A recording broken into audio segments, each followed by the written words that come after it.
Tonight on CTV News, weather updates after a strong winter storm hit Fort Collins this week. Plus, rent is rising in town. Find out what the median monthly amount is. All this plus Rams sports and entertainment coming up right now.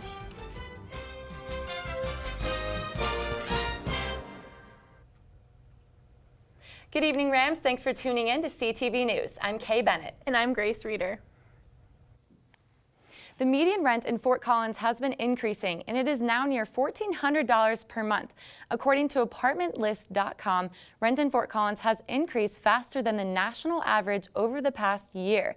There is some good news. The annual rent price growth fell to less than 1% between December and January. Rent may seem high here, but Boulder is still has the highest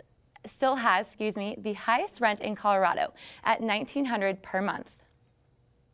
The Health District of Northern Colorado is seeking candidates to fill 2 seats in the Board of Directors. If you are interested, you have until Monday, February 29th at 5 p.m. to submit proper paperwork for the May 3rd election. Candidate self-nomination and acceptance forms can be picked up from the Health District located at 120 Bristlecone Drive. According to their website, the Health District is aimed at providing Larimer County residents with dental, mental, and preventative care services. They also help residents find affordable prescription and insurance options.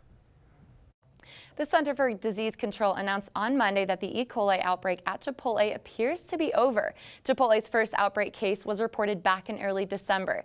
A neurovirus outbreak also became a problem for the company that same month after 120 students at Boston College became ill from eating Chipotle. The Denver-based company has seen its stock fall 26% over the last 3 months, with a slight bump up after the CDC announcement.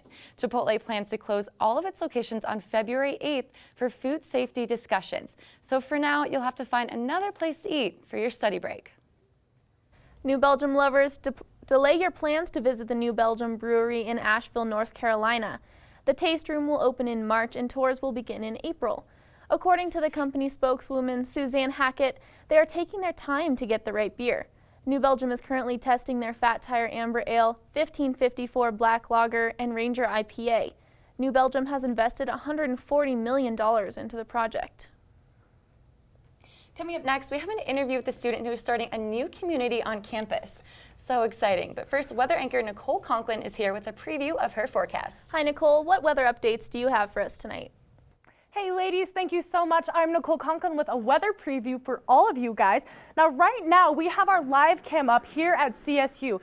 As you can see, it looks clear, but that's because we had plows going all night the other night, clearing that snow on our snow day. However, we have piles of snow all over campus accumulating because of that storm.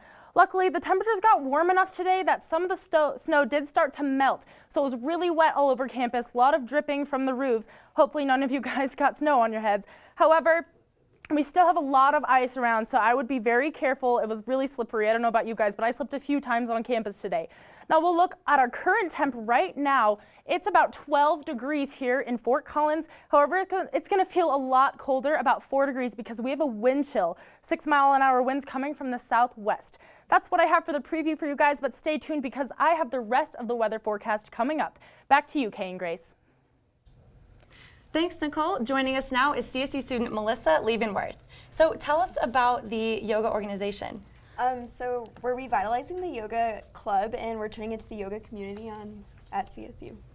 And what is the process of reviving a group like this? So basically you have to go through all the paperwork again and you have to get a base group of people who are willing to support your organization as officers and as members.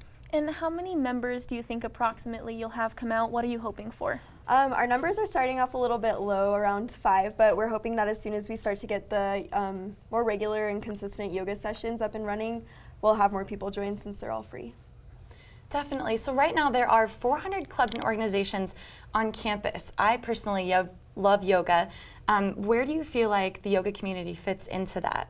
I think that there are a lot of people on campus who are already asking for a yoga club or yoga community, so I think that we fit in perfectly.